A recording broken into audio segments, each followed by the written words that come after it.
In our solution preparation podcast, we're going to take some of what we've learned throughout this entire chapter, like preparation of solutions and molarity, and we're going to apply it to more of what you would see in lab, like how would you prepare a solution of a certain concentration. All right, so we're going to start back with molarity, which I know you are well versed on, but just as a reminder, molarity is moles of solute divided by liters of solution. So for example, if I am trying to make a 3 molar solution of sodium hydroxide, I would need 6 moles of sodium hydroxide over 2 liters. Or if I want to determine what the molarity was, and I know that I had 6 moles and 2 liters, this is how I could do it to find the concentration. Although I will say this is not very handy in lab because there is no way to measure how many moles you have. So something to keep in mind is you are going to have to do a gram to moles conversion.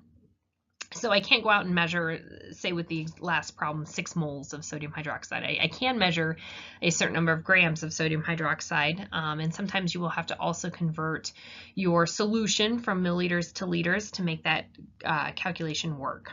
So let's take a look at this. Calculate the molarity. If 0.435 grams of potassium permanganate is dissolved into 250 milliliters of solution. So right away, I see that I'm given grams, and I know I'm going to have to convert that grams to moles. And I also see that I am given a volume in milliliters. I'm going to have to convert that to liters before I can get too far. They are asking me to find the molarity, which is moles per liter. So I can work with this. Let's start with our given, 0.435 grams of potassium permanganate, and I'm going to convert this to moles. And to convert it to moles, I'm going to need the molar mass of potassium permanganate, and I know that will be per 1 mole of potassium permanganate. So I'm going to save you some time, and I'm going to tell you the molar mass is 158.0 grams. So grams will cancel, leaving me with moles. For this problem, we're going to maintain our 3 sig figs. So 2.75 times 10 to the negative third moles. Of course, as long as you have 3 sig figs, you're welcome to leave this as a decimal. And if you did, it would be 0.00275 moles is fine. I don't care because that's kind of an in-between step anyway. And we're going to divide that by the liters of solution. So I'm going to have to convert milliliters to liters. I can either set up a t-chart for this and divide by 1,000, or I can just move my decimal 3 to the left. I think I'll do that. 1, 2, 3.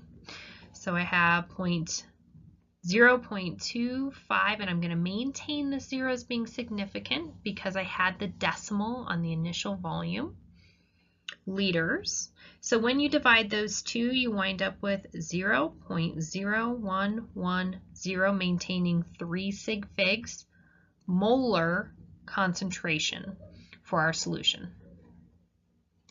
All right, so this is more indicative of what you would see in lab. You'd want to make a certain molarity or a certain concentration of a solution. So how do we prepare a certain solution at a certain concentration? So to do this, we will take our molarity that we'd like times liters, and that's going to give us the moles that we're going to need. Of course, moles is no good to us, and we'll convert that to grams so that we can actually prepare a solution with the correct concentration.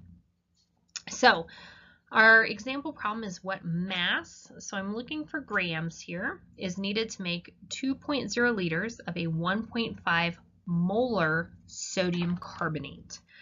Okay, so couple bookkeeping things right here. 1.50 is molarity. That is the same thing as saying moles per liter, which I'm going to need because I'm also given liters. So this is going to be, my equation will be molarity times liters to give me moles, but they asked for mass, so I'm going to then have to convert that to grams, so we can work with this. So let's start with our given, our liters, or we can start with our molarity too, it doesn't really matter, we'll start with liters. 2.00 liters, and I am going to multiply this by my molarity, but I'm going to kind of separate it out for my mind in moles per liter. So my liters cancel. Now I'm left with moles.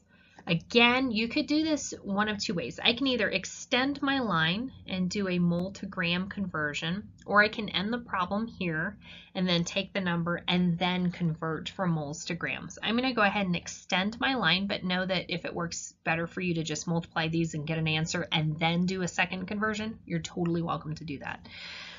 So in order to go from moles to grams, I'm going to need the molar mass. And I know that 1 mole of this substance, sodium carbonate, is equal to its molar mass, which is 106.0 grams of this substance. Again, we've canceled moles and we're left with grams. That is exactly what they asked me for.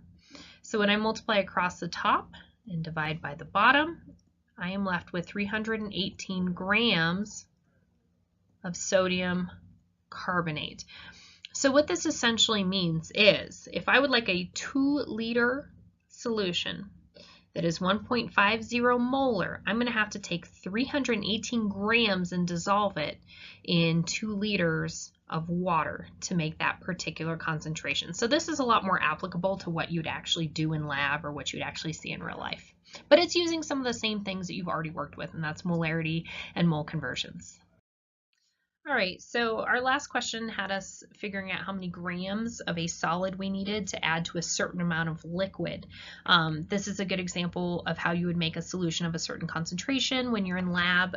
Essentially, all you're doing is finding the amount of grams, and you would weigh that on a scale, add it to your flask, and then you're going to add solvent until you get to whatever milliliter or liter, whatever volume you're looking for. So you add the solvent afterwards to dissolve that to give you your desired concentration. All right, so another way we can apply this idea of molarity is to change the concentration of something. And so dilution is one application of that.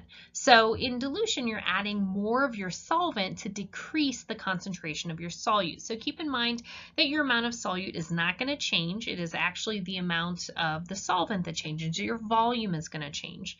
So in this initial example, we have all of these little beads of solute dissolved in a certain amount of solvent. This is a certain concentration or a certain molarity.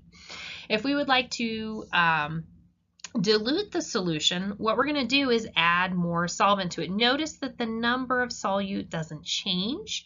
It's just more diluted now and it has a larger volume. So the equation for this, to be able to mathematically determine how am I going to change my molarity by changing my volume, is to look at the initial molarity and volume, and that is proportional to the final molarity and the final volume. So similar to in our gas laws, we use initial molarity, initial volume, and a final molarity and a final volume. So we're going to be solving for one of these variables. Maybe I know how much volume I'm going to add and I want to know how the molarity changes at the end. Or maybe I'm trying to get a certain molarity at the end and I have a stock bottle that has a different molarity. So I have to figure out how much volume do I add to this. So on the next slide, we're going to see an example of how this works. All right, so let's apply what we just learned to try to make a solution with this example problem. So they want to know how many milliliters of a 10 molar, this is my stock bottle concentration of my liquid, would I need to prepare 600 milliliters, it's my final volume, of a 2 molar solution. So it looks like we're diluting this solution down from a 10 molar down to a 2 molar solution. We would like the final volume to be 600. So what I'm going to attempt to find is to take the initial molarity and figure out how many milliliters at this molarity do I need, and then I will add the excess amount to dilute it down to a 2 molar solution that has a total of 600 milliliters. All right, so with these problems, you do not have to convert from milliliters to liters as long as you are looking for milliliters on both. For example, if they asked me for liters, I would then have to convert, but because they didn't, I'm okay with working with milliliters. So my equation is M1V1 is equal to M2V2. So I am solving for V1 is what I'm trying to find. So I need to get M1 on the other side. So I will divide both sides by M1. That will give me V1. So now I'm ready to plug in some numbers because I have my equation. I went ahead and already labeled my problem, so I know that M2 is 2.00 molar. That's my concentration, my solution. And I would really like to end with 600 milliliters of solution. And I think we need a decimal here for sig figs. Shh, we forgot that. Okay, and we're going to divide by the initial molarity, which is 10.0 molar. All right, so my molarity is going to cancel, leaving me with milliliters. That makes sense for what the question asked me. So I'll multiply across the top, divide by the bottom, and I'm going to maintain 3 sig figs now that I remembered my decimal. And I get 120 milliliters is equal to my initial volume. So essentially what I'm going to do is I'm going to take 120 milliliters of this 10 molar solution, and I'm going to put that into a container, and then I'm going to increase or dilute that volume until I get up to 600 milliliters. That will for sure mathematically give me a certain concentration, or a 2 molar concentration of my solution.